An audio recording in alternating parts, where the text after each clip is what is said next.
ये इस मानहवा का दूसरा सीजन है, इसलिए अगर आपने अब तक इसका पिछला सीजन नहीं देखा, तो यहाँ आई बटन पे या नीचे डिस्क्रिप्शन में दिए गए लिंक पे जाकर पहले उसे देख ले। तो चलिए, बिना कोई वक्त गवाए इस पार्ट को स्टार्ट करते हैं। तो पिछले पार्ट में हमने देखा कि सियोन वोनवा से खुद को डिसाइपल के तौर पे रख लेने की रिक्वेस्ट कर रही थी। सामने से वोनवा ने कहा कि मैं तुमसे इतनी मेहनत करवाऊंगा कि सुबह स्टूल करते वक्त भी तुम्हें खून ही निकलेगा। मैं एक ऐसे स्टूडेंट को कुछ भी सिखा नहीं सकता जिसका रिजॉल्व स्ट्रांग ना हो। उसकी बात सुन सियोन ने पूरी डिटर्मिनेशन के साथ कहा कि मैं इसके लिए तैयार हूँ। जब तक मुझे मेडिकल आर्ट्स सीखने को मिल रहा हो, मैं कुछ भी करने के लिए तैयार हूँ। भले ही ये कितना भी मुश्किल हो, लेकिन मैं इसे एंड्योर करके आपको फॉलो करूंगी। वोनवा उसकी डिटर्मिनेशन देख खड़ा हो गया। उसने मुस्कुराते हुए सियोन से कहा कि तुम्हारी पढ़ाई कल से शुरू हो जाएगी। डिवाइन फिजिशियन और सियोन भी खड़े होते हुए उसे ग्रीट करने लगे। तभी ओबो ने वोनवा को आवाज लगाई। उसने वोनवा को बताया कि कमांडेंट वांग आपको बुला रहे हैं। थोड़ी देर बाद वोनवा कमांडेंट वांग के कमरे में पहुंच गया। उसने उन्हें ग्रीट करते हुए पूछा कि क्या आपको मुझसे कुछ काम था? क्या आपको कुछ दिक्कत हो रही है? सामने से वांग ने उसे अपने पास बुलाते हुए कहा कि मुझे तुमसे किसी चीज के बारे में बात करनी थी। मैंने एक इंटरेस्टिंग बात सुनी है कि इन दिनों तुम्हें हुआतू नाम से बुलाया जा रहा है, राइट? वोनवा फ्रस्ट्रेट होकर सोचने लगा कि साला ये रूमर्स हर जगह फैल चुके हैं क्या। उसने हुआंग से कहा कि मेरी स्किल्स की कमी के चलते मैं ये नाम डिजर्व नहीं करता। हुआंग मुस्कुराते हुए बोलने लगा कि कैंसर का इलाज करके भी तुम ऐसी बातें कर रहे हो। खैर, मुझे ये बताओ कि अभी तुम्हारी उम्र कितनी है? वोनवा ने जवाब दिया कि 16 साल। उसका जवाब सुन हुआंग ने पूछा कि क्या तुम्हारा रिश्ता तय हो चुका है? सामने से वोनवा ने उसे ना में जवाब दिया। तभी हुआंग बोलने लगा कि वैसे मेरी काफी सारी सुंदर पोतियां हैं, क्या तुम मेरी फैमिली से जुड़ना चाहोगे? वोनवा उसकी बात सुन पूरी तरह से भौचक्का रह गया। वो बहाना बनाते हुए बोलने लगा कि इतना ग्रीडी होने की तो मैं जुर्रत भी नहीं कर सकता। मैं तो कम से कम अगले 10 साल तक दुनिया घूमते हुए मेडिकल आर्ट्स सीखने वाला हूँ। उसे ऐसा बोलते देख वांग ने बताया कि तुम्हें ऐसी अपॉर्चुनिटी बार बार नहीं मिलेगी। अगर तुम किसी और को पसंद करते हो तो भी कोई दिक्कत की बात नहीं है। मेरी पोती को अपनी पहली वाइफ बनाने के बाद तुम जितनी चाहे उतनी बीवियां रख सकते हो। वोनवा मन ही मन बोलने लगा कि अबे बात ये नहीं है। उसने पसीने से लथपथ होते हुए वांग को बताया कि मैं काफी ग्रेटफुल हूँ, लेकिन ये मेरी हैंडल कर पाने की कैपेसिटी से बाहर की चीज है। आखिर मेरे जैसा वॉन्डरिंग फिजिशियन आप जैसे ग्रैंड कमांडेंट की फैमिली से रिश्ता जोड़ने की बात सोच भी कैसे सकता है? उसकी बात सुन वांग सोचते हुए बोलने लगा कि तो फिर शायद तुम्हारे छक्का होने वाले रूमर्स वाकई में सच है। वनवा तुरंत ही फ्रस्ट्रेट होकर उसकी बात नकारने लगा। फिर हुआंग वनवा से बोलने लगा कि चेन गुई ने भी तुम्हें रिकमेंड करने के लिए काफी एफर्ट्स लगाए थे, लेकिन तुमने उसे भी रिजेक्ट कर दिया। इसलिए मैंने तुम्हें दूसरे तरीके की ऑफर दी। लेकिन लगता है कि पेई नेशन और इंपीरियल महल तुम्हारे लिए काफी छोटी जगह है। वोनवा ने भी उसे पोलाइटली बताया कि मैं तो बस मेडिकल आर्ट से ही टाइज रखना चाहता हूँ। ये सुन हुआंग ने उसकी तरफ एक स्क्रोल बढ़ाते हुए कहा कि मैं तुम्हारी दुनिया देखने की इच्छा की रिस्पेक्ट करता हूँ, लेकिन दुनिया देखने जाने से पहले तुम्हें इसे सॉल्व करना होगा। इसे रख लो, हिज मैजेस्टी द एम्परर तुमसे मिलना चाहते हैं। उसकी बात सुनकर वोनवा चौंक गया। वो हान डायनेस्टी के 12वें सियाओलिंग एम्परर लूहोंग को याद करने लगा। लूहोंग पैसों और एम्परर बनने से पहले मिली गलत परवरिश के चलते एक पागल आदमी बन गया था। ऐसा एम्परर जिसने रिश्वत लेकर गवर्नमेंट पोजीशंस देने में लीड हासिल की थी। उसने 10 अटेंडेंट्स को अपॉइंट किया था जो कि करप्ट होने के लिए और लोगों से जबरदस्ती मजदूरी करवाने के लिए जाने जाते हैं। पिछले एम्परर के साथ ही इसे ईस्टर्न हान डायनेस्टी के बेवकूफ एम्परर के तौर पर जाना जाता है। आखिर ये एम्परर मुझसे क्यों मिलना चाहता है? अगर मैं चियाओ काउंटी में होता तो मैं बहाना बना देता कि इतना दूर होने की वजह से मैं नहीं आ पाऊंगा, लेकिन उसे पता होगा कि मैं अभी लोयांग सिटी में ही हूँ, इसलिए मैं मना नहीं कर सकता। तभी हुआंग बोलने लगा कि एम्परर ने मुझसे तुम्हें उनके पास ले जाने को बोला था जब मेरी हालत ठीक हो जाए, लेकिन तुम्हें चिंता करने की जरूरत नहीं है। वो तुमसे खुद का इलाज करवाने के लिए नहीं बुला रहे। वोनवा उसकी बात में हामी भरने लगा, लेकिन वो मन ही मन सोच रहा था कि यही बात मुझे सबसे ज्यादा परेशान कर रही है। फिर हमें कुछ दिन बाद हैंगचेंग सिटी के इंपीरियल महल का सीन दिखाया जाता है। कमांडेंट हुआंग वोनवा को हिज मैजेस्टी द एम्परर से मिलने के लिए ले जा रहा होता है। वोनवा हुआंग को देखकर सोच रहा था कि क्या मैंने इसे ट्रीट करने में कुछ ज्यादा ही एफर्ट्स डाल दिए। मैंने एक्सपेक्ट नहीं किया था कि ये इतना जल्दी ठीक हो जाएगा, और ऊपर से इसने मेरे लिए नए कपड़े भी तैयार करवाए हैं। ये सब मुझे बहुत ही नर्वस कर रहा है। तभी हुआंग ने उसे बताया कि जुंग नाम का एक यूनक हमें लेने के लिए आएगा। ये कोई ऑफिशियल मीटिंग नहीं है, इसलिए तुम्हें ज्यादा नर्वस होने की कोई जरूरत नहीं है। वोनवा ने उसकी बात से सहमति जताई, लेकिन वो मन ही मन फ्रस्ट्रेट होकर बोल रहा था कि यही तो दिक्कत की बात है कि ये एक प्राइवेट मीटिंग है। थोड़ी देर बाद किसी ने एक कमरे का दरवाजा खोल दिया। यूनक जुंग ने अनाउंस किया कि वो फिजिशियन वोनवा को लेकर आ चुका है। वोनवा भी कमरे में एंटर होते ही तुरंत घुटनों पे बैठते हुए एम्परर को ग्रीट करने लगा। एम्परर उसे देख बोलने लगा कि अच्छा, तो तुम ही हो अफवाहों वाला फिजिशियन वोनवा, जरा यहाँ पास आओ। उसकी बात सुन वोनवा भी उसके सामने आ खड़ा हुआ। एम्परर ने उसे देख बोला कि तुम तो मैंने जितना सोचा था उससे भी यंग हो। शायद ये बात वाकई सच है कि दुनिया में काफी सारे अननेचुरली टैलेंटेड लोग भरे पड़े हैं। मैंने सुना था तुमने एंट्रिक डिजीज और कैंसर को पेशेंट का पेट खोलकर ठीक किया हुआ है। कोर्ट फिजिशियंस भी तुम्हें हुआ तो नाम से बुला रहे हैं, क्या ये बात सच है? वोनवा ने झिझकते हुए कहा कि मैं ऐसा टाइटल डिजर्व नहीं करता। सामने से एम्परर ने कहा कि तुम्हें इस नाम से बुलाना सेंस बनाता है क्योंकि तुमने कैंसर का इलाज किया हुआ है। जस्टिस तभी पूरा होता है जब किसी को अपनी काबिलियत के मुताबिक इनाम दिया जाए। मैं ग्रेटफुल हूं कि तुमने बीमार ग्रैंड कमांडेंट का इलाज कर दिया है, और साथ ही उसने भी मुझसे तुम्हें रिवॉर्ड देने की रिक्वेस्ट की है। उनकी बात सुन पास ही खड़ा एक यूनक कुछ लेकर वोनवा की ओर बढ़ने लगा। तभी एम्परर ने वोनवा को बताया कि अब से मैं तुम्हें अटेंडिंग इंपीरियल सेंसरेट के तौर पे अपॉइंट करता हूँ। वोनवा उसकी बात सुनकर दंग रह गया। एम्परर लूहोंग ने आगे कहा कि मैं अभी से अटेंडिंग इंपीरियल सेंसरेट वोनवा को इंपीरियल महल के सिवाय कंट्री की सारी कोर्ट्स को सुपरवाइज करने की अथॉरिटी देता हूँ। वो यूनक अभी भी ऑफिशियल प्लाक लेकर वोनवा के सामने खड़ा था। वोनवा ने सोचा कि अगर मैंने इसे रिजेक्ट किया तो मेरा मरना तय है, और अगर मैं अटेंडिंग इंपीरियल सेंसरेट बन जाऊं तो मुझे महल से बंधने की भी जरूरत नहीं होगी। इतना सोच वोनवा ने ऑफिशियल प्लाक एक्सेप्ट करते हुए लूहोंग को रिस्पेक्टफुली थैंक यू कहा। लूहोंग ने कहा कि अब ये तुम पर है कि तुम इस प्लाक को कैसे यूज करते हो। लेकिन मुझे उम्मीद है कि तुम इसे अच्छे से काम में लोगे। वोनवा भी घुटनों के बल बैठकर बोलने लगा कि मैं आपके आदेश का पालन करूंगा। इसके बाद वोनवा वहां से निकल जाता है। उसके जाने के बाद वो यूनिक एम्परर लू होंग के पास जाकर माफी मांगते हुए बोलने लगा कि मुझे एक बात समझ नहीं आ रही। अगर ग्रैंड कमांडेंट का इलाज करने की बात को छोड़ दिया जाए तो मुझे लगता है कि वोनवा को अटेंडिंग इंपीरियल सेंसोरेट की पोजीशन देना कुछ ज्यादा ही हो गया। सामने से लू होंग ने स्माइल देते हुए पूछा कि क्या तुम्हें भी यही लगता है? वो यूनिक भी ईवल स्माइल देकर बोलने लगा कि वोनवा एक ऐसा बंदा है जिसने आपके प्रति थोड़ी भी सिंसेरिटी नहीं दिखाई। लू होंग ने भी उसकी बात से एग्री करते हुए बोला कि उस वोनवा ने कोई भी रिस्पॉन्स नहीं दिया। अटेंडिंग इंपीरियल सेंसरेट को कम से कम 2 मिलियन जियोन ऑफर करने चाहिए, लेकिन इसे दूसरे नजरिए से देखा जाए तो कोई भी अमीर आदमी अपनी जिंदगी के मामले में पैसे बचाने की नहीं सोचेगा। और सबसे इंपॉर्टेंट मेडिसिनल हर्ब्स हर प्रोविंस के क्लिनिक्स में इकट्ठा की जाती है, राइट? वैसी जगह पे कोई भी गंदे काम नहीं होने चाहिए। वोनवा के जैसा ईमानदार न्यायी इंसान वैसी जगह को बिना पगार मिले ही सुपरवाइज करेगा और गलत काम होने से रोकेगा, और साथ ही वो गिल्टी लोगों को मेरे सामने भी लाएगा ताकि दुनिया का भला हो सके। तो ऐसी पोजीशन के लिए क्या उससे बेहतर कोई बंदा हो सकता है भला? उनमें से कुछ गिल्टी बंदे अमीर भी होंगे, लेकिन मुझे उन्हें अपने तरीके से सजा देनी ही होगी। आखिर मिलिट्री और क्लिनिक ऐसी जगह है जहां सबसे ज्यादा पैसा होता है, राइट? सामने खड़ा यूनिक भी शातिर मुस्कान देते हुए उनकी बात से अग्री करने लगा। इस यूनिक का नाम है जांग यांग और ये 10 अटेंडेंट्स का लीडर है। ऐसे ही कुछ और दिन बीत जाते हैं। वोनवा अपने कमरे में बैठा अभी भी अटेंडिंग इंपीरियल सेंसरेट बनने की बात पे विचार कर रहा था। उसने अपना प्लाक देखते हुए सोचा कि अगर मैं सेंसरेट हूं तो मैं ऑक्यूपेशनल फोर्सेस भी बोरो कर सकता हूं। ये एक स्ट्रॉन्ग पावर है जो कि करप्ट ऑफिशियल्स पे जजमेंट करवा सकती है। मैं इसे उन टाइपिंग कल्ट के बंदों पे भी इस्तेमाल कर पाऊंगा। तभी उसे बाहर से लॉर्ड यू ने आवाज लगाई। वोनवा ने उसे अंदर आने के लिए कहा। लॉर्ड यू अंदर आते हुए पूछने लगा कि क्या तुमने अपनी ट्रिप एंजॉय की?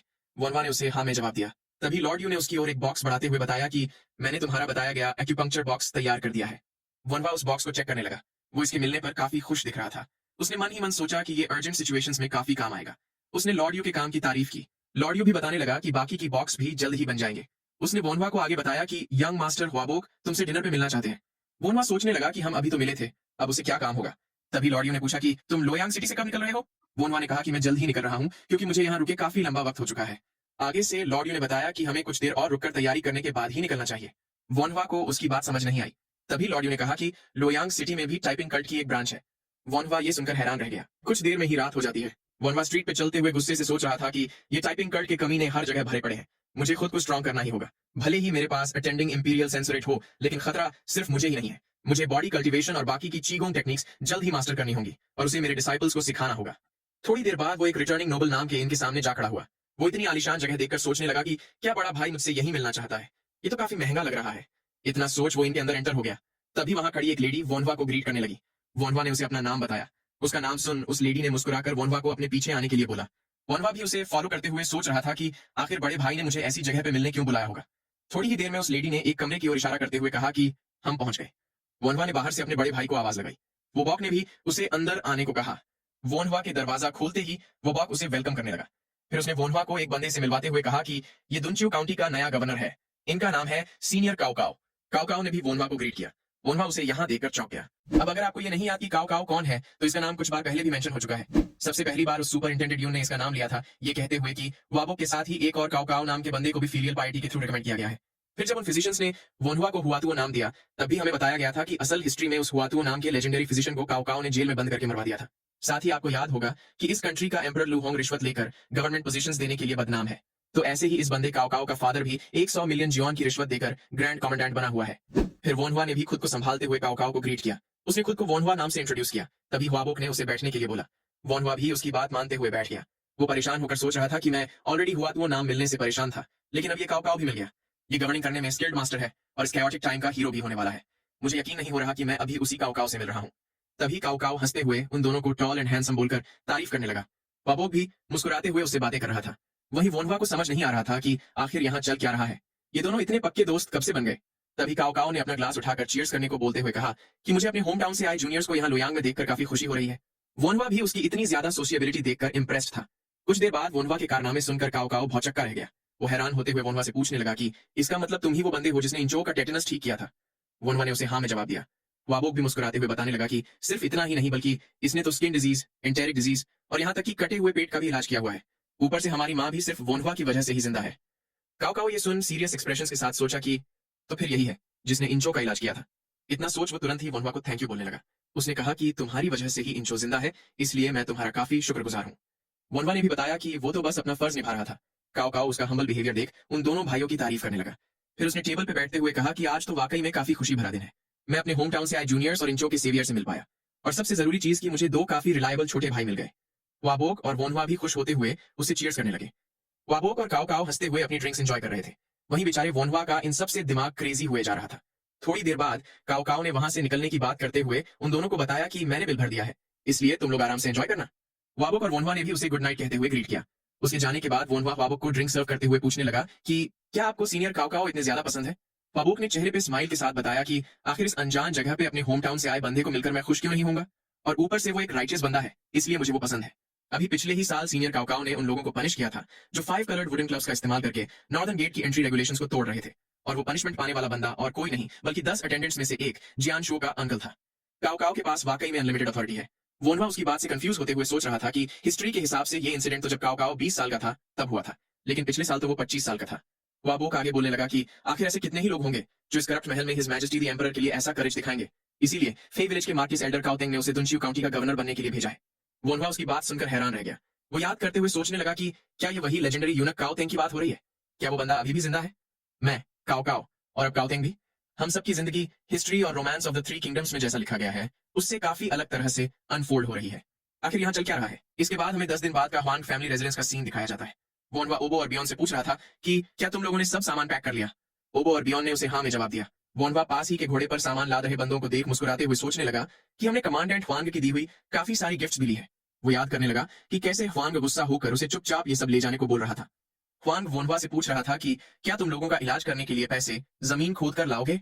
अगर तुम्हें ग्रेट काम करने हैं तो इसके लिए तुम्हें अपनी पावर एस्टैब्लिश करने के बारे में सोचना होगा, और पावर एस्टैब्लिश करने के लिए आखिर पैसों से ज्यादा बेटर चीज और क्या हो सकती है। वोनवा ने भी सोचा कि वैसे उसकी बात तो सही है। तभी उसे पीछे से किसी ने आवाज लगाई। ये सियोन होती है जो कि बोल रही थी कि मैं भी तैयार हूँ। वोनवा उसे देख मुस्कुराते हुए सोचने लगा कि नाइस, अब मेरे पास एक और डिसाइपल भी है। थोड़ी देर बाद वोनवा ने घोड़े पर बैठकर सबसे पूछा कि क्या तुम लोग चलने के लिए तैयार हो? उसके तीनों ही डिसाइपल्स ने खुश होते हुए हाँ में जवाब दिया। थोड़ी ही देर में वो लोग जंगल के इलाके में पहुंच गए। वोनवा घोड़ा लेकर जाते हुए कुछ सोच रहा था। वो किसी बात से थोड़ा इरिटेटेड लग रहा था। उसने अपने पीछे आ रहे उस डिवाइन फिजिशियन को देखकर सोचा कि अब ये हमारे पीछे क्यों आ रहा है। उसने ऑकवर्ड होकर उस फिजिशियन से पूछा कि वैसे आपने तो कहा था कि आप योंगजो सिटी जाने वाले थे। वो फिजिशियन हंसते हुए बोलने लगा कि मैंने सुना है पेई नेशन के साउथ में एक छोटा तालाब अपनी खूबसूरती के लिए जाना जाता है। मैं एक बार वहां जाना चाहता हूँ। मैं पेई नेशन देखना चाहता था। सियोन भी उसकी बात से एम्बैरेस्ड फील कर रही थी। वहीं वोनवा अनॉयड होकर मन ही मन सोच रहा था कि ये बंदा वाकई में अपनी बेटी के लिए पागल है। तभी ओबो खुश होकर बोलने लगा कि अभी लौटते वक्त हमारे पास यहाँ आते टाइम जितने थे उससे ज्यादा लोग हो गए हैं। बियॉन भी खुश था कि अब उसकी एक जूनियर सिस्टर है और वो सबसे यंग नहीं रहा। तभी वोनवा ने इवल स्माइल देते हुए कहा कि चिंता मत करो क्योंकि मैं तुम सबको इक्वली ट्रीट करने वाला हूँ। लॉर्ड यू भी बोलने लगा कि एक्सटर्नल आर्ट्स की ट्रेनिंग देने की जिम्मेदारी मुझ पर छोड़ दीजिए फिजिशियन। मैं इन्हें ऐसे ट्रेन करूंगा कि जैसे मैं कांटों पे रेंग रहा हूँ। ओबो और बियॉन परेशान होते हुए उसे थोड़ी मर्सी दिखाने के लिए बोलने लगे, लेकिन वो सब लोग अपने पीछे झाड़ियों में छिपे एक बंदे से अनजान थे। वो बंदा एक पेड़ के पीछे छिपा उन्हें ही देख रहा होता है। उसने कैरियर पिजन के पैर से एक चिट्ठी बांधी और तुरंत ही उसे उड़ा दिया। वो पिजन वोनवा के ऊपर से उड़ते हुए अपनी डेस्टिनेशन की ओर बढ़ने लगा। इसके बाद सीन शिफ्ट होता है और हमें टाइपिंग कल्ट की यूजॉ ब्रांच दिखाई जाती है। एक बंदा उस पिजन की लाई हुई चिट्ठी पढ़कर गुस्से से भरते हुए बोलने लगा कि आखिरकार अब जाकर मैं अपने कल्ट मेंबर्स का बदला ले पाऊंगा। इस बंदे का नाम है म्यूंग ईल और ये टाइपिंग कल्ट की यूजॉ ब्रांच का मेन हेड है। तभी उसके सामने खड़ा बंदा बोलने लगा कि लेकिन अभी तो उस फिजिशियन को अटेंडिंग इंपीरियल सेंसोरेट बने ज्यादा वक्त भी नहीं हुआ। आगे से म्यूंग ईल ने कहा कि वो सेंसोरेट है तो क्या हो गया, क्या वो तलवार लगने पर नहीं मरेगा? वो अपना अटेंडिंग इंपीरियल सेंसोरेट का ब्लॉक इस्तेमाल करके गवर्नमेंट आर्मी खड़ी करे उससे पहले ही हमें उसे मार देना चाहिए। वो तलवारबाजी में भी काफी अच्छा है। अगर उसने आर्मी खड़ी कर दी तो ये हमारे लिए काफी खतरनाक हो जाएगा। उस कमीने इंचो की वजह से चाओ काउंटी हमारे हाथ से निकल गई और इससे यूजाओ ब्रांच की ताकत भी काफी हद तक डिक्रीज हो चुकी है। लेकिन इन सब की शुरुआत उस कमीने फिजिशियन वनहुआ ने ही की थी, इसलिए हमें टाइपिंग कल्ट के ग्रेट कॉज के लिए उस कमीने को मारना ही होगा। तभी सामने से वो बंदा पूछने लगा कि लेकिन हमें सारी पॉसिबिलिटीज को ध्यान में रखना चाहिए। अगर हम फेल हो गए और उन्होंने हमारे सबॉर्डिनेट्स को ट्रैक करके हमारा पता लगा लिया तो क्या होगा? म्यूंगिल ने जवाब दिया कि लो रैंकिंग सबॉर्डिनेट्स एक पूंछ की तरह होते हैं जिन्हें काटकर बॉडी से अलग किया जा सकता है। अगर वो पकड़े भी जाए तो भी अगर हम पूंछ ही काट दें तो वो उसका सिर नहीं ढूंढ पाएंगे। चियाओ काउंटी योजो के अंदर ही है, इसलिए जाओ और आसपास की सारी 30 ब्रांचेस से ऐसे कल्ट लीडर्स को रिक्रूट करो जो कि मेरे बदले इसकी रिस्पॉन्सिबिलिटी ले पाए। सामने से उस बंदे ने पूछा कि क्या आप चिंगजो, योजो और जीजो की बात कर रहे हैं? म्यूंगिल ने बताया कि चियाओ काउंटी से जितना दूर हो सके उतना बेहतर होगा। जो लोग यूजो से ना हो उन्हें हमें एलिमिनेट करना ही होगा। इस तरह से अगर हम पकड़े जाएं तो भी वो कमीना फिजिशियन कुछ नहीं कर पाएगा। शेर भी अपने पहाड़ों से बाहर निकलने के बाद खुद की सेफ्टी की गारंटी नहीं दे सकता।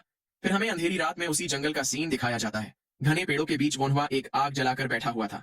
वो आग को देखते हुए खुद को रेडी करने लगा। फिर उसने धीरे धीरे अपने हाथों में इनर एनर्जी को इकट्ठा करना शुरू कर दिया। तभी अचानक उसे दूर की आवाज सुनाई दी। वो मन ही मन सोचने लगा कि मेरे सेंसेस काफी ज्यादा शार्प हो चुके हैं। मैं पानी बहने की, कीड़ों की और यहाँ तक कि लोगों की सांस लेने की आवाज भी सुन पा रहा हूँ। ये काफी नॉइजी है लेकिन साथ ही शांत भी है। अब तक मैं सिर्फ अपनी इनर एनर्जी पे ही फोकस कर रहा था, इसलिए मैंने इसे नोटिस नहीं किया।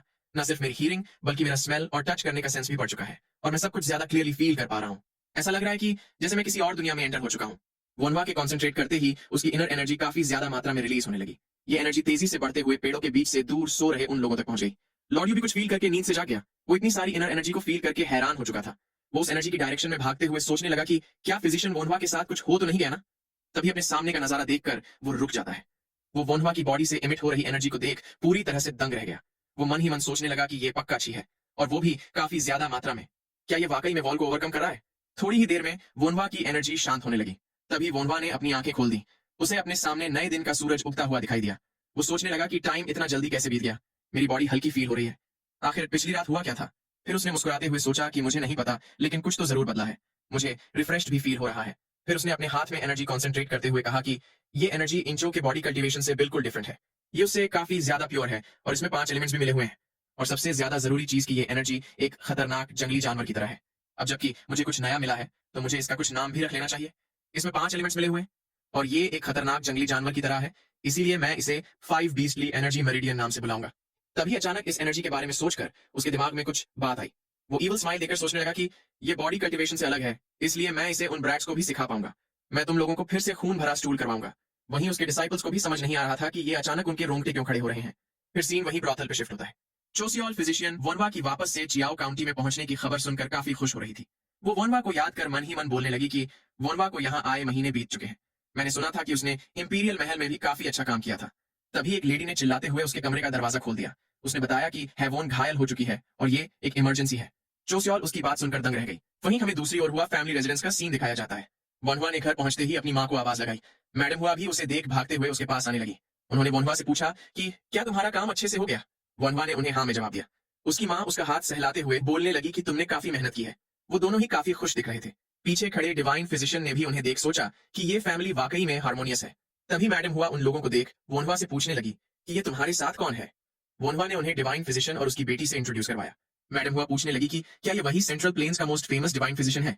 डिवाइन फिजिशियन उन्हें पोलाइटली बताने लगा कि आपके बेटे के कंपैरिजन में मेरा टैलेंट तो कुछ भी नहीं है। मैं तो अब अपना डिवाइन फिजिशियन का टाइटल छोड़ने का भी सोच रहा हूँ। मैडम हुआ को उनकी बात समझ में नहीं आई। ये देख डिवाइन फिजिशियन ने बताया कि आपका बेटा वाकई में आउटस्टैंडिंग है। इंपीरियल हेड फिजिशियन की पोजीशन के लिए रिकमेंडेशन मिलना कोई छोटी अकॉम्प्लिशमेंट नहीं है। मैडम हुआ ये बात सुनकर चौंक उठी। तभी डिवाइन फिजिशियन ने बताया कि इसने तो उस पोजीशन को भी ठुकरा दिया। हुआतुओं के लिए तो इंपीरियल महल भी काफी छोटी जगह है। मैडम हुआ हैरान होकर उनकी बातें सुन रही थी। डिवाइन फिजिशियन ने आगे बताया कि हिज मैजेस्टी ने आपके बेटे को अटेंडिंग इंपीरियल सेंसोरेट के तौर पे अपॉइंट किया है।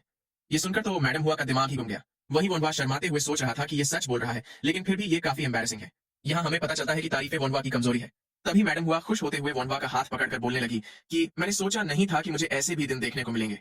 वोनवा भी ये जानकर खुश था कि उसकी माँ को ये सब पसंद आया। तभी पीछे से किसी ने चिल्लाकर फिजिशियन वोनवा को आवाज लगाई। ये भागकर आ रही चोसियोल होती है, जिसके साथ ही वो गार्ड भी अपनी पीठ पीछे हेवोन को लिए हुए आ रहा था। वोनवा की नजर दर्द से कांप रही हेवोन पर गई।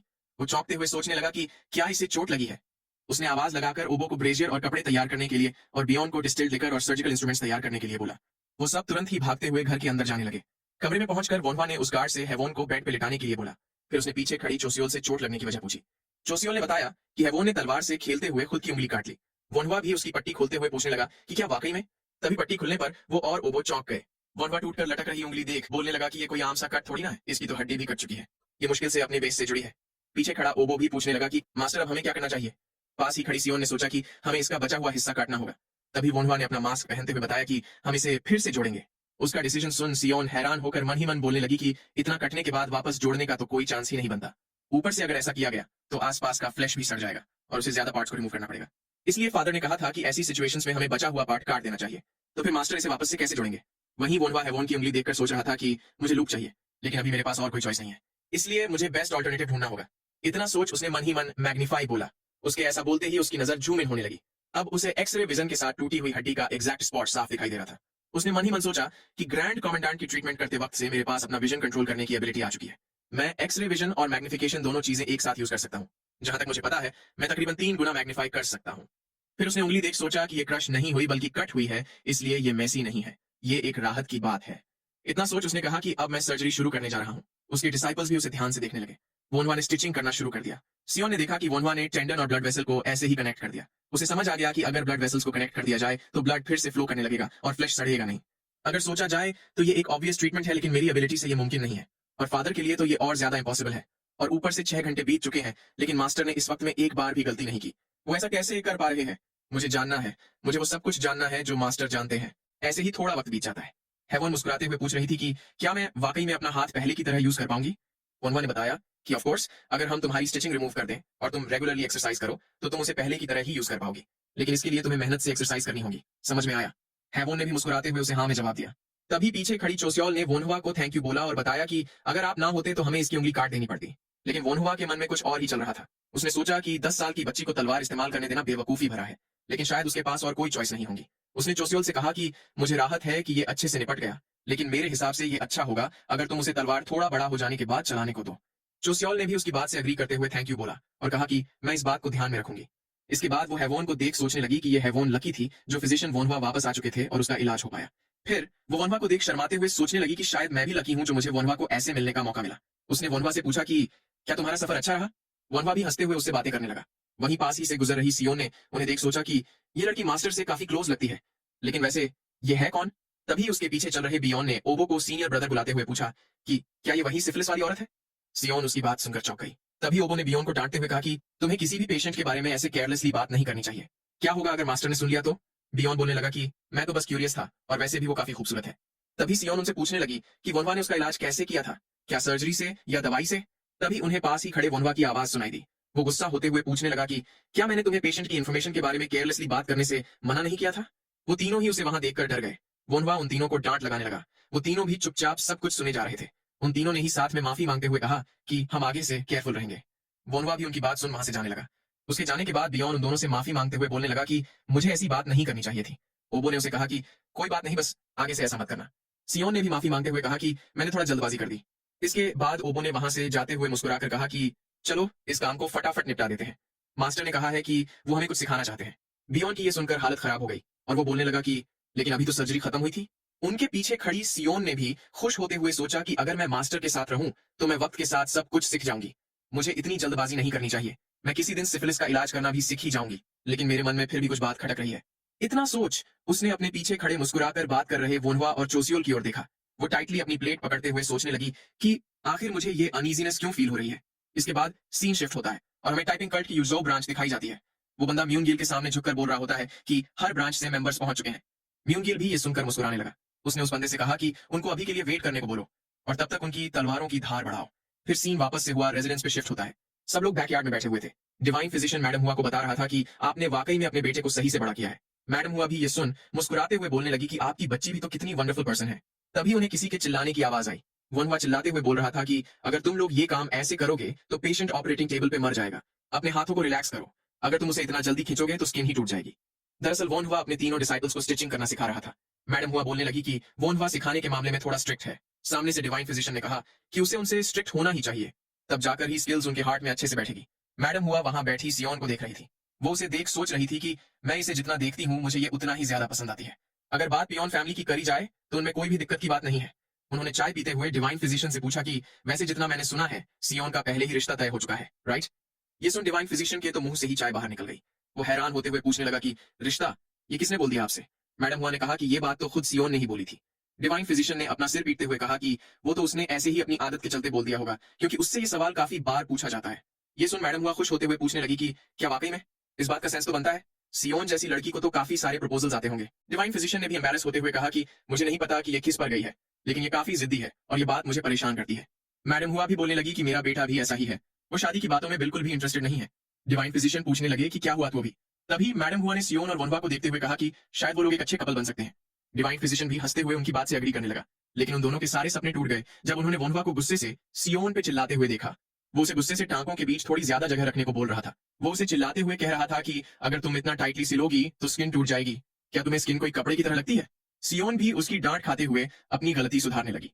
वहीं डिवाइन फिजिशियन और मैडम हुआ भी ये देखकर ऑकवर्ड हो गए। मैडम हुआ बोलने लगी कि शायद मैंने बोलने में कुछ ज्यादा ही जल्दी कर दी। डिवाइन फिजिशियन ने भी उनकी बात से एग्री किया। उन्होंने आगे कहा कि लगता है उन लोगों को सिर्फ मेडिकल आर्ट्स ही दिखाई देता है। तभी वहां पर लॉर्ड यू ने आकर वनवा को बताया कि फिजिशियन बाकी की आइटम्स कंप्लीट हो चुकी हैं। वनवा ने भी खुश होते हुए लॉर्ड यू को उसके हार्ड वर्क के लिए थैंक यू बोला। फिर उसने पीछे मुड़कर ओबो और बियॉन को आवाज लगाई। उसने उनकी तरफ 2 बॉक्स बढ़ा दिए। वो दोनों पूछने लगे कि ये क्या है। वनवा ने उनसे वो बॉक्स रखने को बोलते हुए कहा कि पहले इसे ले लो, तुम्हें फ्यूचर में इनकी जरूरत पड़ सकती है। मैं तुम्हें इसे यूज करना बाद में सिखाऊंगा। तभी पीछे खड़ी सियोन पूछने लगी कि मास्टर मेरा क्या। वोनवा ने वहां से निकलते हुए कहा कि अभी यंगेस्ट के लिए ये काफी जल्दी हो जाएगा, इसलिए अभी नहीं। सियोन भी हैरान होते हुए इसकी वजह पूछने लगी। वोनवा ने मन ही मन सोचा कि ये अच्छा होगा अगर उन्हें कभी इसका यूज ना करना पड़े, लेकिन फिर भी मैं क्या होने वाला है इसका पता नहीं लगा सकता। ओबो और बियॉन इसे हैंडल कर पाएंगे, लेकिन सियोन की ट्रेनिंग में अभी भी कमी है। उसने जाते हुए कहा कि अब से यंगेस्ट को भी इंक्लूड किया जाएगा, हर रोज 2 घंटे हॉर्स स्टांस और 1 घंटा डक वॉकिंग। वो तीनों ही ये सुनकर भौचक के रह गए। वोनवा ने ईवल स्माइल देते हुए कहा कि तुम लोगों को स्टैमिना बिल्डअप करने की जरूरत है, ऐसे ही शाम होने लगती है। वोनवा उन तीनों को स्ट्रिक्टली ट्रेन करवाते हुए बोल रहा था कि अभी तो सिर्फ 15 मिनट ही हुए हैं, तुम लोग अभी से कैसे कांप सकते हो, अपनी कमर सीधी रखो, और जब ये खत्म हो जाए तो मैं तुम लोगों का लोकल एनेस्थेटिक्स का नॉलेज टेस्ट करूंगा। ये सुन वो तीनों ही खुद को बख्श देने की गुहार लगाने लगे। ऐसे ही रात हो जाती है। तीनों डिसाइपल्स ने जमीन पर बैठते हुए चैन की सांस लेकर कहा कि अब जाकर ये खत्म हुआ। तभी वोनवा बोलने लगा कि फाइनली हम इसे सेफली एनेस्थेटाइज कर पाए। हर बार जनरल एनेस्थीसिया के अंडर सर्जरी करना काफी बर्डनसम था, इसलिए ये राहत की बात है। फिर वो उस पिग को देखकर कुछ बोलने लगा। वो उसके सामने जमीन पर बैठ गया और उसे छूते हुए बोलने लगा कि 10 को बचाने के लिए एक का सैक्रिफाइस देना, मुझे उम्मीद है कि तुम्हारा सैक्रिफाइस शाइन करेगा। Rest in peace O soul. फिर हमें रात के वक्त का सीन दिखाया जाता है। सब लोग डाइनिंग टेबल पर बैठे डिनर कर रहे होते हैं। तभी सियोन वोनवा से पूछने लगी कि मास्टर आपने उस मरे हुए पिग से जो वर्ड्स बोले थे, क्या वो कोई मरे हुए की स्पिरिट को अपीजमेंट देने के लिए था। ओबो ने भी उसकी बात से एग्री करते हुए बोला कि पहले भी जब हमने चूहों पे एक्सपेरिमेंट्स किए थे तब भी आपने ऐसा रिचुअल किया था। वोनवा ये सुन बताने लगा कि अब जबकि हम जिंदा चीजों से एक्सपेरिमेंट्स कर रहे हैं तो ये करने में भी कोई बुराई नहीं है। हमारे पास ऐसा करने के अलावा और कोई चॉइस नहीं थी, लेकिन फिर भी आखिरकार हमें उन्हें सैक्रिफाइस करना पड़ा। हम बाकी जानवरों को भी स्लॉटर करने से पहले ऐसा करते हैं। हम उन्हें ब्लेसिंग भी दे रहे हैं ताकि वो लोग अच्छी जिंदगी में रिबॉर्न हो सके। ये एक तरह से हिपोक्रिटिकल लग सकता है। ऐसा नहीं है कि मैं पिग के सैक्रिफाइस पे आंसू बहा रहा हूं, लेकिन फिर भी मैं ऐसा इसलिए करता हूं क्योंकि मेरा मानना है कि उनके पास जिंदगी का एक और चांस है। लेकिन मैं कोई तुम लोगों से ऐसा करने के लिए नहीं बोल रहा, क्योंकि हर किसी के अलग विचार होते हैं। मैं बस इतना कहना चाहता हूं कि तुम लोग डल मत बनना और ना ही अपने इमोशन से दब जाना। पास ही बैठी उसकी मां मुस्कुराते हुए सोचने लगी कि आखिर ये इतना बड़ा कब हो गया। तभी ओबो ने पूछा कि तो क्या फिर हम लोग हेवोन के ठीक होते ही यिंग चुआन जाने वाले हैं। वोनवा ने भी सोचते हुए हाँ में जवाब दिया और कहा कि वैसे भी हम लोग कब से रिलैक्स ही कर रहे हैं। तभी उसकी मां ने पूछा कि क्या तुम्हारा यिंग चुआन जाना जरूरी है।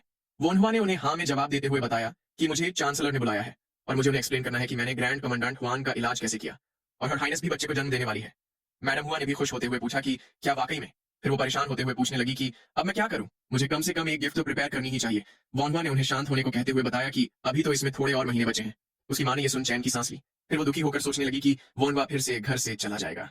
ये सोच उन्होंने वोनवा को आवाज लगाई। वोनवा भी उनकी बात सुनने लगा। उन्होंने पूछा कि क्या हमें थोड़े वक्त के लिए बोटिंग करने जाना चाहिए, क्योंकि अब तुम भी बिजी हो जाओगे और घर पे ज्यादा नहीं आओगे, तो चलो एक बार बोटिंग पे चलते हैं। वोनवा ने स्माइल देते हुए सोचा कि इन दिनों शायद मैंने कुछ ज्यादा ही काम कर लिया है। ये सोच उसने तुरंत ही अपनी मां की बात से एग्री कर लिया। फिर उसकी मां ने मुस्कुराते हुए बताया कि मैंने सुना है वेशान लेक काफी अच्छा है।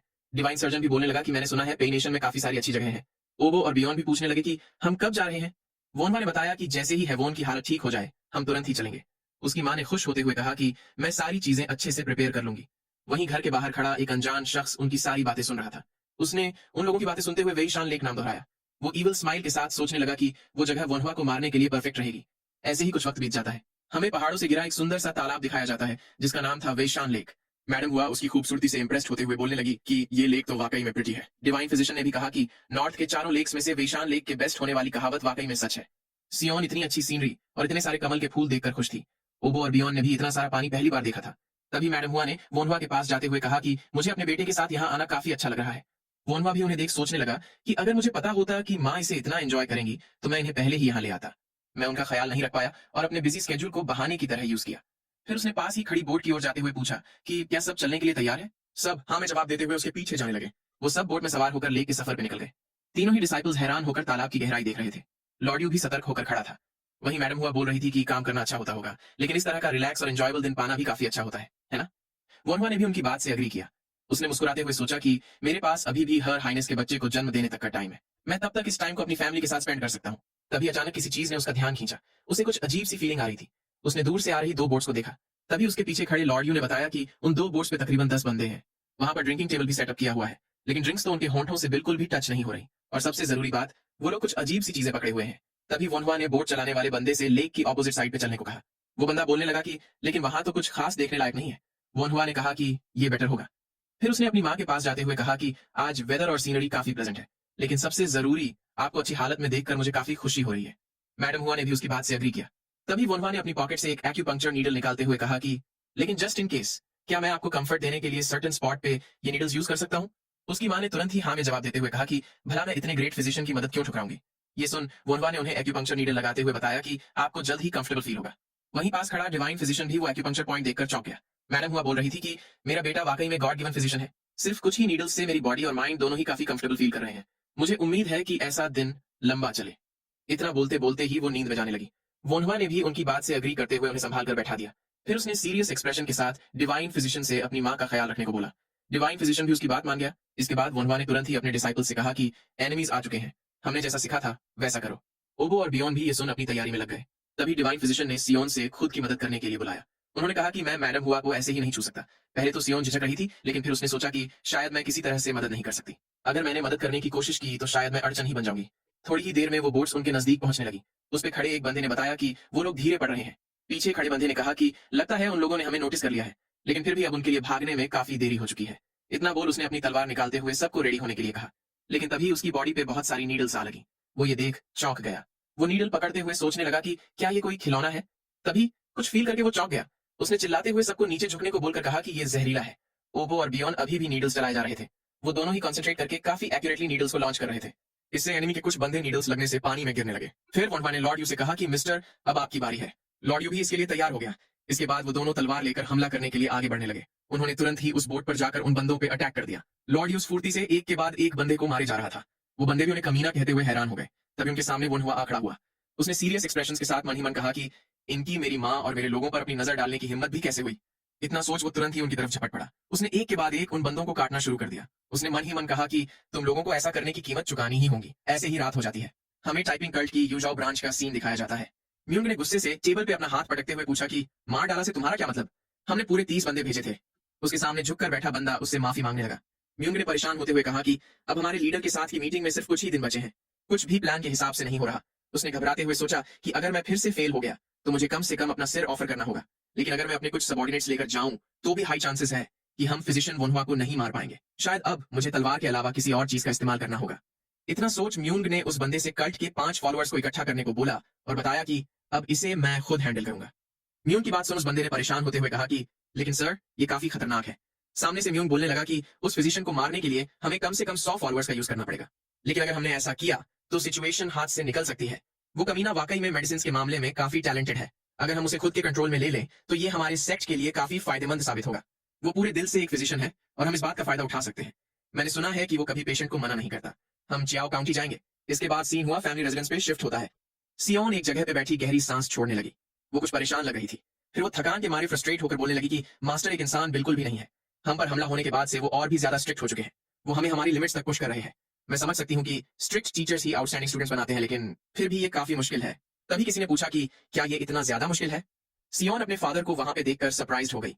फिर उसने उन्हें बताया कि ये मुश्किल तो है, लेकिन उससे ज्यादा मेरा प्राइड बहुत ही हर्ट होता है। आपने मुझे पेशेंस और अंडरस्टैंडिंग के साथ सिखाया है, लेकिन मास्टर बहुत ही हार्श और स्ट्रिक्ट है। तभी डिवाइन फिजिशियन ने बताया कि वोनवा ऐसा तुम्हें एक फेल्ड फिजिशियन बनने की आदत डलवाने के लिए कर रहा है। ये सुन सियोन पूछने लगी कि फादर, आप किस बारे में बात कर रहे हैं? फेल्ड फिजिशियन से आपका क्या मतलब है? डिवाइन फिजिशियन ने कहा कि मैं इस बात से काफी रिलीव्ड हूँ। हुआ तो तुम्हें एक ऐसा फिजिशियन नहीं बना रहा जो गलतियां करे, लेकिन ऐसा फिजिशियन बना रहा है जो फेल हो। गलतियां किसी से भी हो सकती है, लेकिन अगर एक फिजिशियन गलती करे तो इससे पेशेंट काफी खतरे में पड़ सकता है। और कभी कभार फिजिशियन कोई गलती ना करे तो भी हर किसी को बचाया नहीं जा सकता। तुमने ऐसे केसेस देखे ही होंगे जहां हुआ तो भी पेशेंट्स की मदद नहीं कर पाया था। इसलिए वो तुम्हें एक ऐसा फिजिशियन बनाने की कोशिश कर रहा है जो पेशेंट को ना बचा पाने जैसी सिचुएशंस में भी खुद को संभाल पाए। इसीलिए वो तुम्हें इतना डराकर और स्ट्रिक्टली पढ़ा रहा है। मैं तुम्हें ऐसे नहीं पढ़ा सकता, लेकिन तुम्हें वाकई में एक अच्छा टीचर मिला है। वहीं कोई दीवार के पीछे छिपा उनकी ही बातें सुन रहा था। वोनवा ने मन ही मन सोचा कि इतना काफी रहेगा। फिर वो वापस से घर के अंदर जाने लगा। उसने सियोन के बारे में मुस्कुराते हुए सोचा कि अब मुझे चिंता नहीं करनी पड़ेगी। फिर उसने ओबो और बियॉन को बुलाते हुए आज की मेहनत के लिए तारीफ की और नाश्ता करने के लिए बुलाने लगा।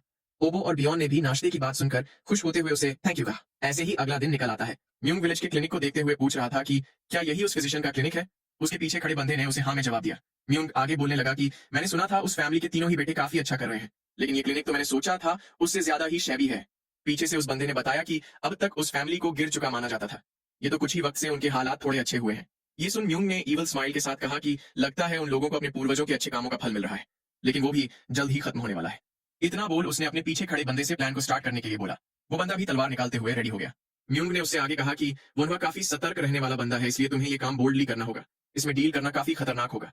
पीछे खड़े बंदे ने कहा कि मैं ये बात ध्यान में रखूंगा। उसने झिझकते हुए सोचा कि मुझे बिना गहरा वार किए एक घाव बनाना है, इसके स्पाइन के साथ के मसल्स को स्लाइस करना है। इतना सोच उसने निशाना लगाते हुए म्यूंग की पीठ पर वार कर दिया। म्यूंग भी तलवार लगते ही दर्द से चीख उठा। वो घुटनों के बल जमीन पर गिर गया। वो तलवार पकड़ा हुआ बंदा सोचने लगा कि यह आवाज कैसी थी। तभी म्यूंग ने गुस्से से उसे कमीना कहा। वो बंदा घबराते हुए सोचने लगा कि क्या ये आवाज हड्डियां कटने की थी। म्यूंग ने गुस्से भरी आंखों से पूछा कि क्या तुम मुझे मारना चाहते थे।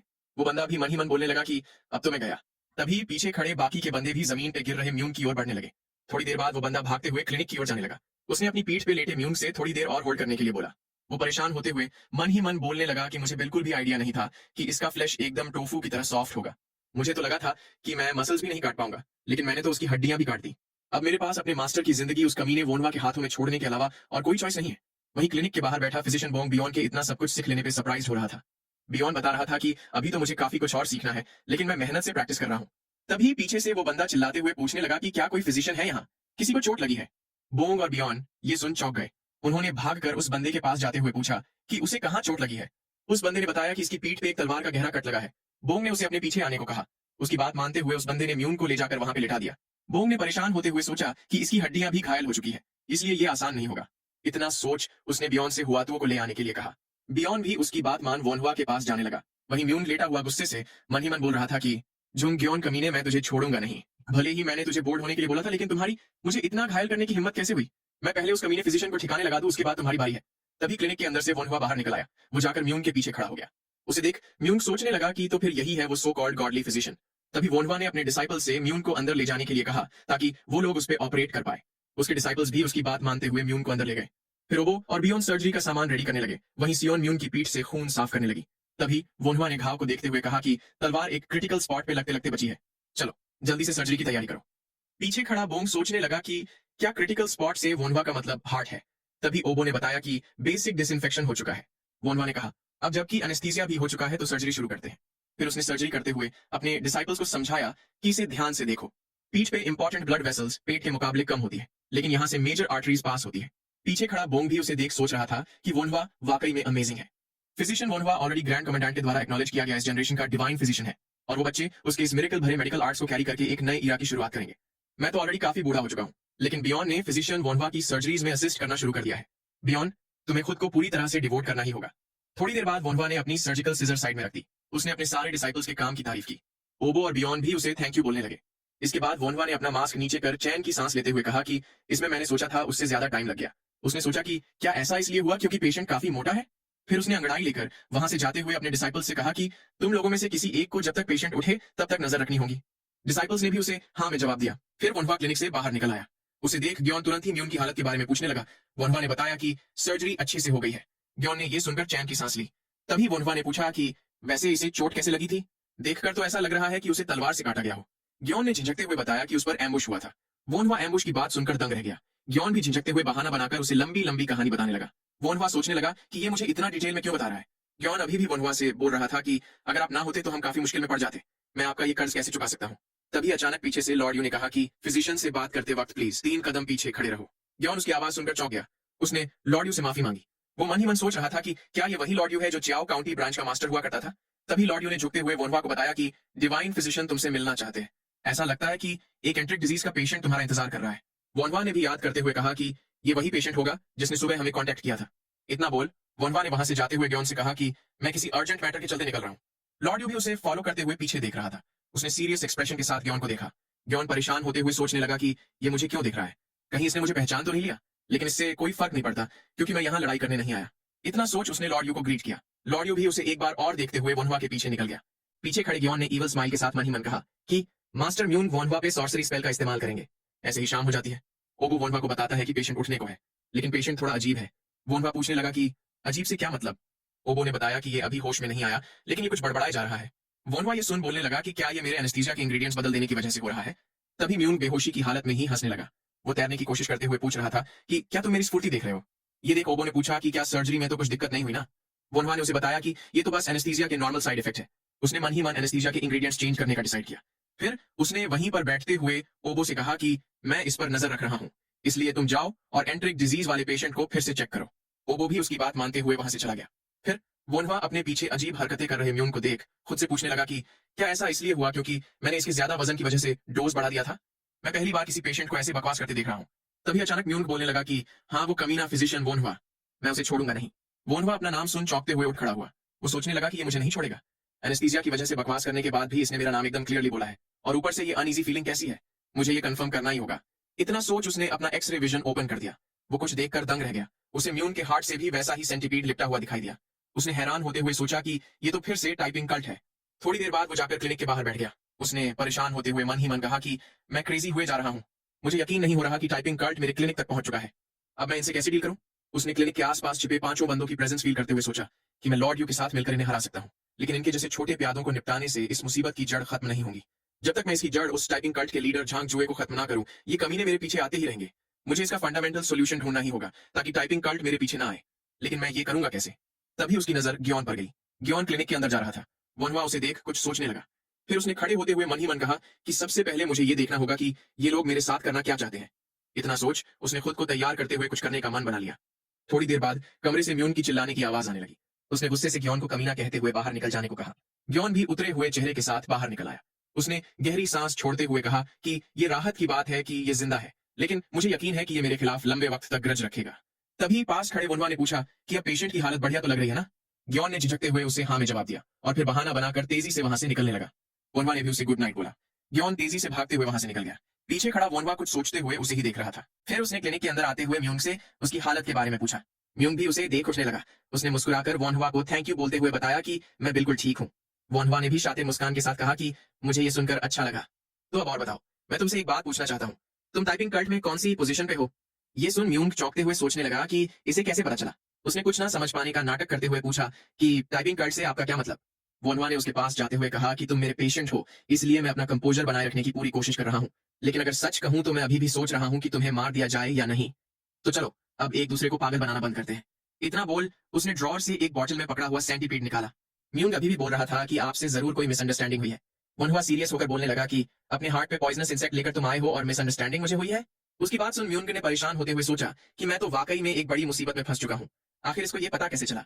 क्या उस कमीने ग्योन ने इसे बता दिया? तभी सामने से वनवा बोलने लगा कि मैं कोई बहाने सुनना नहीं चाहता, सिर्फ मुझे अपनी टाइपिंग कल्ट में पोजीशन के बारे में बता दो, क्योंकि मैं डिसाइड करना चाहता हूं कि तुम मुझे क्या दे सकते हो। म्यूंग ने कांपते हाथों से उठने की कोशिश करते हुए कहा कि मुझे नहीं पता, तुमने कैसे पता लगाया? लेकिन लगता है तुम इस बात पे श्योर हो। मेरा नाम म्यूंग है और मैं यूजाओ ब्रांच का मेन हेड हूँ, और मैं इस जगह पे तुम्हें पॉइजनस इंसेक्ट का यूज करके कल्ट का सर्वेंट बनाने आया हूँ। इसलिए मैं तुमसे एक फेवर मांगना चाहूंगा। पॉइजनस इंसेक्ट के अंडे खा लो और कल्ट के लिए काम करने लग जाओ। वनवा उसकी बात सुनकर चौंक गया।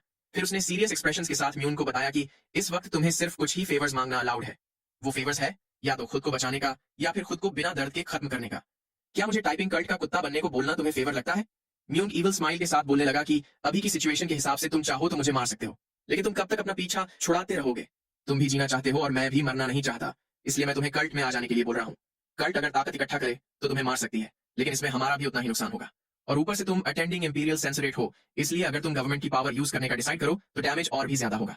तो जैसा कि तुमने कहा, हमें एक दूसरे की मुश्किलें बढ़ानी नहीं चाहिए। तुम टाइपिंग फैमिली में आकर खुद को बचा सकते हो। वनवा उस पर हंसते हुए पूछने लगा कि तो क्या तुम चाहते हो कि मैं भी तुम्हारे जैसे ही कुत्तों की तरह टाइपिंग कल्ट के ऑर्डर्स फॉलो करूं? म्यूंग ने इस पर भड़कते हुए पूछा कि तुम्हारी मेरी टाइपिंग कल्ट के प्रति लॉयल्टी पर सवाल उठाने की हिम्मत कैसे हुई? वनवा ने तुरंत ही उसके मुंह पे हाथ रखते हुए चुप करवा दिया। उसने म्यूंग से कहा कि मैं तुम्हें खुद दिखा सकता हूं कि मैंने तुम्हें टाइपिंग कल्ट का कुत्ता क्यों कहा। इतना कहकर वनवा ने लॉर्ड यू को अंदर आने के लिए बोला। लॉर्ड यू भी उसकी आवाज सुनकर अंदर आने लगा। उसने अपने साथ कुछ सामान लाते हुए बताया कि मैं आपकी बताई हुई आइटम ले आया हूँ। इतना बोल उसने वो चीजें साइड में रख दी। वनवा ने भी अपनी एक्यूपंक्चर नीडल्स निकालते हुए उसे थैंक यू बोला। फिर उसने तुरंत ही वो एक्यूपंक्चर नीडल्स म्यून की बॉडी पे लगा दी। म्यून कुछ समझ पाता उससे पहले ही वो नींद में जाने लगा। थोड़ी देर बाद वो होश में आ गया। वनवा ने उसे लोकल एनेस्थीसिया दे दिया था। म्यून परेशान होते हुए सोचने लगा कि आखिर ये कमीने कर क्या रहे हैं, मैं हिल भी नहीं पा रहा हूँ। तभी वनवा उसकी छाती पे कट लगाने लगा। म्यून ने ये देखकर डर के मारे अपनी आंखें बंद कर दी, लेकिन फिर कुछ फील ना होने पर वो अपनी आंख खोल सोचने लगा कि मुझे दर्द क्यों नहीं हो रहा। तभी वनवा ने अपनी सर्जिकल सिजर्स निकाल ली। वो उस सिजर को कट के अंदर डालने लगा। म्यून घबराते हुए मन ही मन बोलने लगा कि आखिर ये कमीना अभी क्या कर रहा है। तभी वनवा ने कुछ पकड़ते हुए सोचा कि ये मेरे हाथ लग चुका है। उसने तुरंत ही एक सेंटीपीड को पकड़कर बाहर निकाल दिया। म्यून अपनी बॉडी से एक इंसेक्ट निकलता देखकर हैरान रह गया। तभी वनवा बोलने लगा कि तुम तो बड़ी लॉयल्टी की बातें कर रहे थे, अब क्या ये तुम्हारे लिए अपसेटिंग नहीं है कि तुम्हें अपनी लॉयल्टी के रिवॉर्ड के रूप में जहरीला इंसेक्ट मिला है? अब तुम्हारे क्या विचार है मेन हेड म्यून? ये जानकर म्यून की आंखों से आंसू निकल आए। वो मन ही मन बोलने लगा कि आखिर अब तक मैं ये सब क्या कर रहा था। वनवा ने उस सेंटीपीड को साइड में रख दिया। लॉर्ड यू और वनवा दोनों ने एक दूसरे के काम की तारीफ की। फिर वनवा अपने हाथ साफ करते हुए पीछे लेटे म्यून को देखने लगा। तभी म्यून ने उसे आवाज लगाई।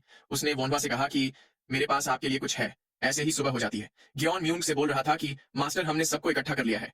म्यून ने भी उसकी बात सुनकर गहरी सांस ली। फिर वो उन लोगों से कहने लगा कि तुम सारे कमीने नालायक हो। मैं ही बेवकूफ हूँ जो तुम जैसे ब्रैड्स को साथ लाकर ग्रेट फ्यूचर को एम कर रहा हूँ। उसकी बात सुन ग्योन कुछ बोलने की कोशिश कर ही रहा था कि म्यूंग ने उसकी बात बीच में ही काटते हुए कहा कि अगर ये इतना आसान होता तो मैं खुद यहाँ ना आता। ग्योन को उसकी बात समझ नहीं आई। तभी म्यूंग ने किसी को अंदर आने के लिए कहा। तभी दरवाजे से वोनवा क्लिनिक में एंटर होने लगा। ग्योन उसे वहां देखकर चौंक गया। तभी वोनवा म्यूंग को ग्रीट करते हुए बोलने लगा कि नीला आसमान ऑलरेडी खत्म हो चुका है और जल्द ही येलो आसमान राइज करेगा। Typing cult for eternity. सब लोग ये सुनकर हैरान होते हुए उसे ही देख रहे थे। तभी म्यूंग ने ग्योन से अभी के अभी वापस ब्रांच पे जाकर हेडक्वार्टर्स को एक लेटर भेजने के लिए बोला। ग्योन पूछने लगा कि मैं उसमें क्या लिखूं। म्यूंग ने बताया कि उसमें लिखना कि फिजिशियन वोनवा टाइपिंग कल्ट के फॉलोअर बन चुके हैं। इसके बाद हमें आधे महीने बाद का सीन दिखाया जाता है। म्यूंग वोनवा को ट्रीटमेंट के लिए थैंक यू बोल रहा था। वोनवा ने भी उसे खुद का ख्याल रखने के लिए बोला। फिर म्यूंग ने पीछे खड़े ग्योन से बाकी लोगों को लेकर बाहर खड़े रहने को कहा और बताया कि मुझे एमिसरी फिजिशियन वोनवा से कुछ बात करनी है। ग्योन भी उसकी बात मानते हुए बाकी लोगों के साथ वहां से निकल गया। उसके जाते ही म्यूंग ने तुरंत वोनवा से अपने रूड बिहेवियर के लिए माफी मांगी और बताया कि यहाँ बहुत सारे लोग थे, इसीलिए मुझे ऐसा करना पड़ा। आपने ये बेइज्जती को एंड्योर किया, इसके लिए आपका शुक्रिया। मैं आपसे वादा करता हूं कि जब तक मैं टाइपिंग कल्ट में हूं तब तक आपको फिर से कभी भी टारगेट नहीं किया जाएगा। वोनवा ने उसे कहा कि ये कोई वादा नहीं बल्कि एक डील है। क्या तुम भूल चुके हो? सामने से म्यूनिक ने बोला कि आप इसे एक डील कहते हो लेकिन ये अब्सर्ड है। मेरी जिंदगी बचाने के साथ ही आपने मुझे फ्रीडम दी है, जबकि मैं तो सिर्फ आपको एंग्शियस फ्रीडम दे रहा हूं। इसलिए क्या आपको नहीं लगता कि ये तभी एक फेयर डील होगी जब मैं अपनी जिंदगी के लिए कोई सूटेबल प्राइस दूं? वोनवा उसे सीरियस एक्सप्रेशन के साथ देखते हुए कुछ याद करने लगा। इसके बाद हमें पास्ट का सीन दिखाया जाता है। म्यूंग वोनवा से बोल रहा था कि आप प्लीज ऐसा एक्ट करना कि आपने पॉइजनस इंसेक्ट को खा लिया है। अगर आप ऐसा करोगे तो कल्ट आपको टारगेट करना बंद कर देगी। और साथ ही एक और चीज। वोनवा ये सोचने लगा कि ये ऑलरेडी एक अच्छी डील है क्योंकि टाइपिंग कल्ट मेरे पीछे नहीं आएगी, लेकिन अब ये एक और चीज ऐड करने की बात कर रहा है। तभी म्यूंग ने उसे कहा कि अगर आप येजू के रोनान प्रेफेक्चर की आनचेंग काउंटी के आइडल रिवर नाम के इन पे मैसेज भेजेंगे तो आप मुझे कभी भी ढूंढ सकते हैं। इसके बाद सीन फिर से प्रेजेंट में शिफ्ट होता है। वोनवा और लॉर्ड यू जाते हुए म्यूंग को देख रहे थे। वोनवा ने उसकी बात याद करते हुए सोचा कि ये बुरा नहीं है, लेकिन मुझे अभी भी डाउट हो रहा है। फिर उसने पीछे खड़े लॉर्ड यू को देखते हुए सोचा कि मैं म्यूंग पर तब तक भरोसा नहीं कर सकता जब तक वो लॉर्ड यू की तरह सिंसेरिटी ना दिखाए। मेरे पास अभी के लिए उस पर नजर रखने के अलावा और कोई चॉइस नहीं है। इतना सोच उसने क्लिनिक की ओर जाते हुए लॉर्ड यू से रेडी होने को बोला। लॉर्ड यू इसकी वजह पूछने लगा। वोनवा ने बताया कि अब हर हाइनेस को मिलने का वक्त हो चुका है। तो इस पार्ट को अब हम यहीं खत्म करते हैं।